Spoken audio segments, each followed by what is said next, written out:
عمرك سألت نفسك صوتك ده تينور ولا باريتون ولا باص؟ طب عمرك سمعت أصلا عن المصطلحات دي ومش فاهمها؟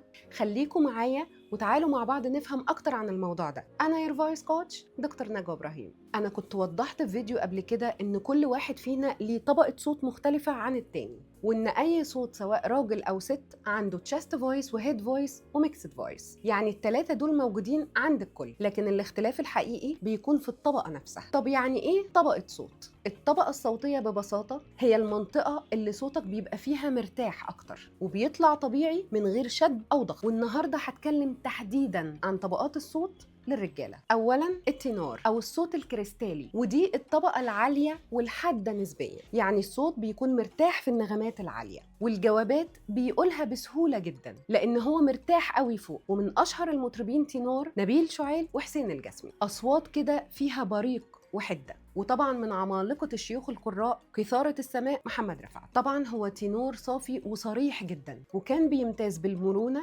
والقدرة على الصعود لطبقات أو لمناطق عالية جدا بنقاء ملوش مثيل. نيجي بقى للطبقة التانية وهي طبقة الباريتون اللي هي العمود الفقري للأصوات، ودي أكتر طبقة منتشرة في الأصوات. دي بقى يعني لا هي حادة قوي ولا هي غليظة قوي، هي في النص بالظبط. وطبعا من أشهر المطربين باريتون محمد ثروت، هاني شاكر، محمد الحلو، مدحت صالح. وطبعا عندنا من أعلام ورواد التلاوة في القرآن الكريم الشيخ محمود خليل الحصري، والشيخ عبد الباسط عبد الصمد، والشيخ محمد صديق المنشاوي، والشيخ مصطفى اسماعيل. ونوصل لثالث وآخر طبقة وهي الباص، صوت الأرض اللي بيمتلك القرار، وطبعا عنده القدرة إنه يتحرك في المنطقة الوسط، بيبقى صوت عميق وتقيل. وطبعا من أحلى وأشهر الأصوات في الطبقة دي علي الحجار، لما تسمعه تحس إن القرار ثابت ومتمكن، لكن من غير ما الصوت يبقى محبوس أو تقيل. بس عايزة أقول ملحوظة هنا، إحنا ما عندناش في الغنى العربي صوت باص فقط، بيبقى باص باريتون. صوت الباص الصريح قوي ده بس موجود في الأوبرا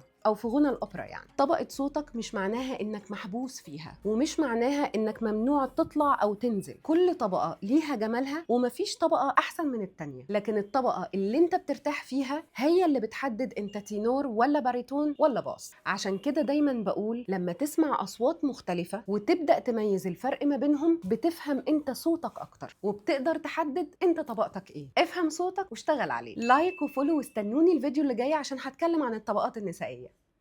باي.